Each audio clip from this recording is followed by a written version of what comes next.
They can miss you, think about you, and even care deeply, and still choose silence. Because for some people, feeling isn't the problem, it's showing up that is. Welcome to The Hidden Self, where we explore the psychology behind human behavior and emotional patterns. And in today's video, we're uncovering why someone can hurt you, pull away, and still feel everything, yet never come back. When someone pulls away after hurting you, your first instinct is to treat that distance like a final answer. It feels like quiet proof that whatever you had wasn't strong enough to keep them close. And honestly, that reaction makes sense. But in many cases, especially with someone who has avoidant tendencies, that interpretation doesn't quite hit the deeper truth of what's actually happening inside them. For an avoidant person, distance usually isn't a clean emotional cutoff. It's not that they suddenly stop feeling or caring. It's much more complicated than that. What looks like detachment is often a form of self-protection that kicks in when their emotions become too intense for them to handle. The moment they realize they've hurt you, something shifts internally. It's not just guilt. It's a sense of exposure. Suddenly they're aware that they've caused emotional pain, and now there's an expectation to address it. That means stepping into vulnerability, into responsibility, into a space where they can't stay emotionally guarded. And for someone who depends on control and distance to feel safe, that moment can feel deeply unsettling. So instead of moving closer to fix things, they pull back to regain a sense of balance. From the outside, it can look like they don't care enough to repair what they broke. But internally, it's not that simple. They're trying to calm a level of emotional discomfort they don't really know how to process. Creating space feels like a way to lower the intensity. In their mind, stepping back can even feel like the right thing to do. They may think staying close will only cause more harm. That engaging will force them into emotions they can't manage. That trying to fix things might actually make it worse. So, distance becomes their solution. Not because it truly solves anything, but because it gives them temporary relief. This is where the disconnect begins. What feels like control and regulation to them feels like abandonment to you. You're left holding the emotional weight, looking for acknowledgement, for effort, for some kind of presence that shows they understand what happened. Instead, you're met with silence. And that silence doesn't feel neutral. It feels like the hurt continuing in a different form. The key thing to understand is that their avoidance isn't built to heal the situation. It's built to stabilize themselves, and those are completely different goals. Healing requires showing up. It requires staying in uncomfortable moments, taking responsibility, and actively rebuilding trust. But self-regulation, especially in avoidant patterns, often prioritizes relief over resolution. So they step away, not realizing that by doing so, they're stretching out the very pain they're trying to escape. There's also a deeper layer to this. For many avoidant individuals, closeness doesn't just mean connection. It means risk. It brings up fears of losing independence, of being overwhelmed, of being fully seen in ways they're not comfortable with. So when something goes wrong, that sense of risk intensifies. Now, closeness isn't just intimacy, it's accountability. It's being faced with the emotional impact of their actions. If they haven't developed the ability to sit with that kind of exposure, distance becomes their default response. It feels like protection. But in reality, what they're protecting themselves from isn't you. It's their own discomfort. And in trying to avoid that discomfort, they often create the exact outcome they fear most, which is disconnection. The real tragedy isn't that they don't care. It's that the way they cope makes it impossible for that care to show up in a way that actually supports the relationship. So you end up in a confusing position. You're dealing with someone who may feel deeply, but whose actions suggest the opposite. Someone who steps back at the exact moment when stepping forward is what's needed most. That's why it's important not to mistake distance for clarity. Their withdrawal isn't a clear statement about your value. It's a reflection of how they deal with emotional pressure. It tells you more about their limitations than it does about your worth. But understanding that doesn't mean you should carry the consequences of their behavior forever, because intention doesn't fix impact. Even if their withdrawal comes from fear or confusion, the result is still the same. Your needs aren't met, your experience isn't acknowledged, and nothing gets resolved, because distance that avoids responsibility isn't protection, it's delay. And when delay happens over and over again, it eventually turns into loss. If you look a little deeper at that pattern of delay, you'll notice something underneath it that often goes unspoken: guilt. But not the kind of guilt that leads someone to take action and make things right. This is a more internal, unresolved kind, the kind that turns inward instead of outward. For an avoidant person, guilt doesn't always push them to repair. It can feel more like a warning. When they realize they've hurt you, it doesn't simply translate to, "I should fix this." Instead, it becomes, "I am the one who caused pain." And that identity can feel destabilizing. It clashes with how they see themselves, often as controlled, independent, and not emotionally disruptive. So rather than leaning into the discomfort to repair things, they move away from it to avoid what it represents. And what it represents is responsibility. Responsibility means staying present in an emotionally charged moment. It means listening without shutting down, acknowledging without minimizing, and responding without escaping. For someone who associates emotional intensity with losing control, that kind of engagement can feel overwhelming. So instead of opening a door, guilt ends up closing one. They begin to form quiet justifications for their distance, not in a manipulative way, but in a protective one. They may believe that coming back will only make things worse, that they'll be misunderstood, or that they won't be able to handle the situation. Within that mindset, distance starts to feel like the safer, more responsible option. But it isn't responsibility, it's avoidance that looks like caution.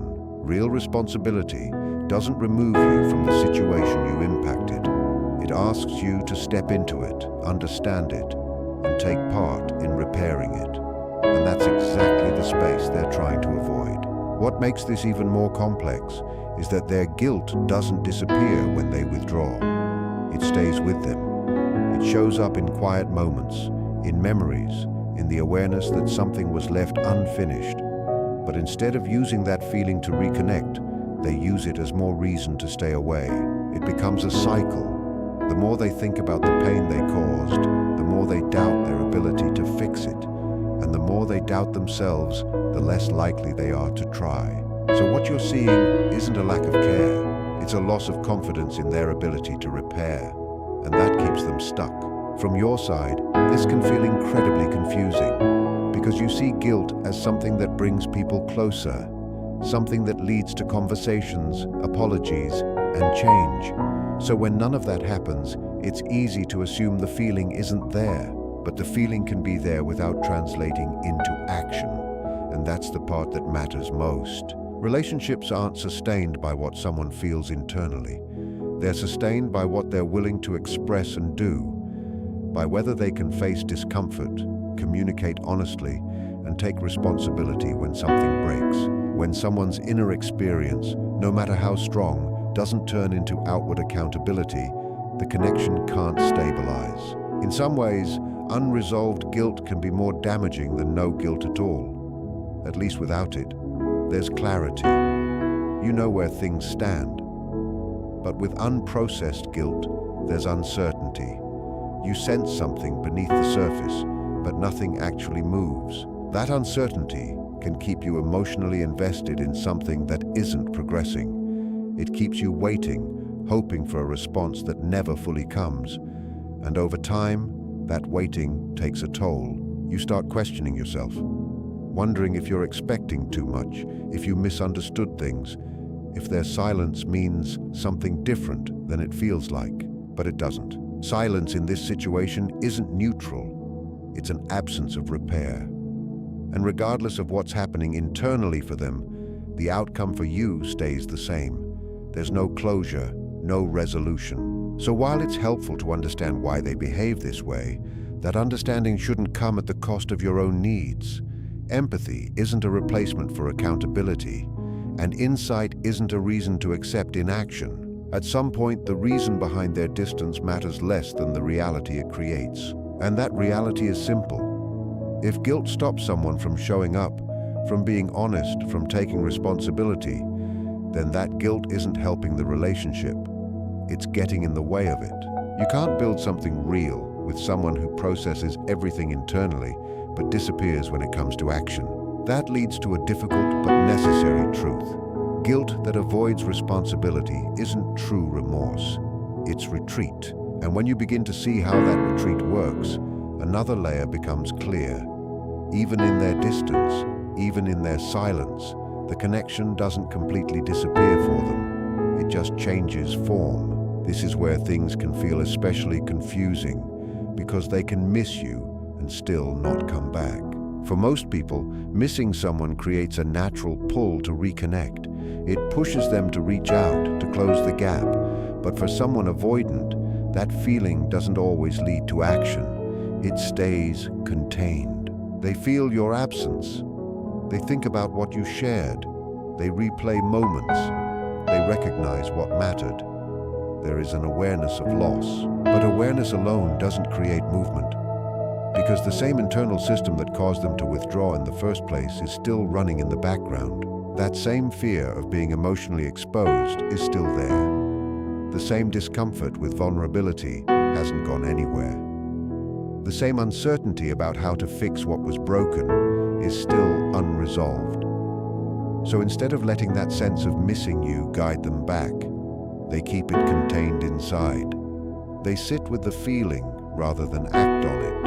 And over time, something subtle begins to shift. That longing slowly loses its urgency. Instead of pushing them toward reconnection, it becomes something more distant, more reflective. You stop being someone they reach out to and start becoming someone they think about. This is where idealization begins to take shape. When someone is no longer part of your daily reality, it becomes easier to reshape the story around them. The difficult moments fade, the tension softens. What remains is a version of the connection that feels easier to hold on to, one that exists without the pressure of real interaction. They may start to see you not as the full, complex person you are, but as a symbol of something meaningful, something rare, something that made them feel deeply. But even that recognition doesn't necessarily bring them back, because coming back would mean leaving that controlled inner space and stepping into something real again, and reality asks more of them. It means facing what was left unresolved. It means acknowledging the hurt. It means dealing with the uncertainty of how you might respond. For someone who already avoids emotional discomfort, that step can feel overwhelming, so they stay where it feels safer, in thought, not in action. This is where it becomes most painful for you, because from your perspective, care and connection are shown through effort, through presence, through showing up, especially when things are difficult. So when they stay silent, when they don't reach out, when they don't try to fix things, it feels like a clear message that you didn't matter enough. But the truth is more complicated and, honestly, more frustrating. It's not that you didn't matter. It's that what you represented required more emotional capacity than they currently have. Instead of growing into that, they retreat into a version of the connection that asks nothing from them. This creates a kind of imbalance. You are dealing with what actually happened, what was said, what still needs to be resolved. They are dealing with what they felt, what they remember, what they can process without discomfort. And those two realities don't meet. So it feels like you're holding on to something real, while they're holding on to something distant. You're responding to the relationship as it was lived, while they're relating to it as it is remembered. And memory doesn't demand accountability. It doesn't require apologies. It doesn't push for growth. It simply allows them to feel without having to act. But that kind of connection is incomplete. Real connection needs more than feelings. It needs participation. It needs risk. It needs the willingness to move towards someone, not just think about them. And when that movement is missing, the connection begins to fade in reality, even if it still exists in their mind. So you're left with a situation that feels almost contradictory. Someone may still think about you, may still feel something, may even recognize your value, and yet remain completely absent from your life. Naturally, there's a part of you that wants to believe those feelings will eventually turn into action, that at some point, what they feel will outweigh their fear. But that shift doesn't just happen on its own. Feeling deeply isn't the same as being willing to act on those feelings. Until those two things align, nothing really changes. And that's where the clarity has to come in. You cannot build a relationship on someone's internal experience of you. You cannot maintain something meaningful on thoughts, memories, or unspoken emotions. No matter how real those feelings are for them, if they don't show up through consistent action, they don't create stability. They create confusion. And over time, that confusion wears down your sense of certainty, your trust, your emotional safety. So even if they miss you quietly, even if they carry pieces of you in ways you may never fully see, that alone isn't enough to sustain a connection that requires presence. Because in the end, what isn't expressed can't be experienced, and what can't be experienced can't last. When you look at the whole picture, the distance they create to protect themselves, the guilt that stays internal, the silence that still carries feeling, it all points to a deeper tension at the center of this pattern. It's not just that they leave, it's that they are divided as they leave. At their core, there are two forces pulling in opposite directions. One is the desire for closeness, for connection, for emotional safety with someone else. The other is an equally strong fear of what that connection demands once it becomes real. Vulnerability, accountability, exposure, and the risk of being overwhelmed by emotions they don't feel equipped to handle. These two forces don't cancel each other out. They exist side by side, constantly pulling against each other. So when they hurt you and then pull away, what you're seeing isn't a simple decision. It's an internal conflict with no clear resolution in that moment. One part of them knows they care. Another part believes that staying close will only lead to more damage, both for you and for themselves. And instead of working through that conflict, they step away from it. Distance becomes a way to contain what they can't resolve. But containing something isn't the same as resolving it. What follows is a pattern that repeats internally. Even when they're gone, the feeling doesn't fully disappear. It comes back in quiet moments. When distractions fade, they feel the pull to reconnect. But right alongside it comes resistance, the awareness of everything they would have to face if they returned. So they stay stuck between two emotional truths they can't reconcile. This is where most misunderstandings happen, because from your perspective, absence feels like clarity. If someone truly valued the connection, they would move toward it. If they truly cared, they would try to repair things. If they truly wanted you, their actions would show it. But here, desire doesn't translate cleanly into behavior. Intent gets blocked by avoidance. Feelings exist, but they don't turn into action. And that creates a very specific kind of confusion. You're not dealing with someone who feels nothing. You're dealing with someone who may feel something, but doesn't act on it. Someone who can be emotionally present in their inner world, but absent in reality. That inconsistency is what makes it so hard to let go. Because if there were nothing there, your mind would eventually move on. But when there's feeling without follow-through, it leaves space for hope, for interpretation, for waiting, for believing that something might change with enough time or understanding. But here's what often gets overlooked. That internal conflict doesn't resolve itself automatically. Time doesn't magically turn fear into readiness. Distance doesn't naturally create clarity. Silence doesn't lead to action.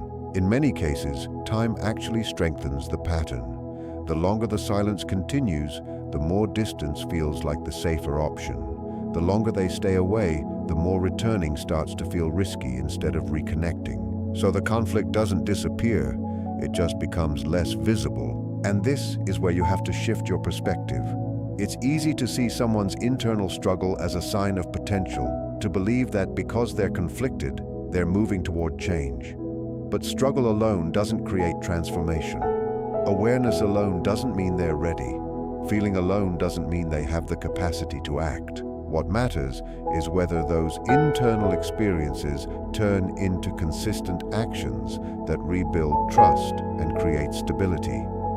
Without that, the relationship can't function in any real or lasting way. So the question isn't whether they feel torn. The question is whether that tension brings them closer to you or keeps them moving away. And in avoidant patterns, it usually reinforces distance, because distance is what helps them feel regulated. It lowers the pressure. It gives them a sense of control. But feeling in control isn't the same as being connected. Over time, that sense of manageability replaces true intimacy. And this is where the deeper truth becomes unavoidable. What you're really witnessing isn't just a relationship dynamic. It's a difference in how emotional reality is lived. For you, feelings need to be expressed. They need to be acted on. There has to be alignment between what someone feels and what they do. For them, feelings can exist internally without being expressed. They can feel something deeply without ever acting on it. Neither of these patterns is random. They come from deeply ingrained ways of coping, but only one of them actually creates a stable relationship. When you step back and see the full picture, you realize their internal conflict is real, but it doesn't naturally lead to change. It tends to repeat itself. It loops. It settles into what feels familiar, which means waiting for them to eventually align internally and show up differently isn't a solid foundation for your emotional reality, because you're not just dealing with what they feel, you're dealing with what they're able and willing to do with those feelings. And those are not the same thing. So the clarity, as uncomfortable as it may be, is this. You can understand their fear, their guilt, their longing. You can see the human side of their inconsistency, but you cannot build your emotional life around someone else's unresolved inner conflict. A connection that is constantly at odds within itself will never become stable, and you cannot wait forever for someone to choose growth over retreat. The final truth is simple, even if it's hard to accept. If someone is repeatedly torn between coming closer and pulling away, and they consistently choose distance, then that pattern becomes the reality you have to respond to, not the potential you hope for. In the end, what you're really learning is that not every silence means absence of feeling, and not every feeling leads to action. Some people can care, miss you, even think about you deeply, but still remain stuck in their own internal conflict. And while that may explain their distance, it doesn't change the reality of what that distance does to you, because a connection cannot survive inside someone's mind alone. It needs presence, it needs effort, it needs consistency in the real world, not just emotion in the inner world. And when those things don't show up, what you're left with isn't confusion about their feelings, it's clarity about their capacity. So the real turning point comes when you stop trying to decode silence as meaning and start seeing it for what it is in action. Not everything that is felt is meant to be returned to, and not every bond is strong enough to survive avoidance. At some point, understanding them fully has to lead you back to understanding yourself, what you need, what you deserve, and what you can no longer stay available for. If this helped you understand what was really going on beneath the silence, don't forget to like and subscribe to The Hidden Self for more insights into human psychology and emotional truth. And if this message resonated with you, comment the word awareness below, so I know you're truly seeing things more clearly now.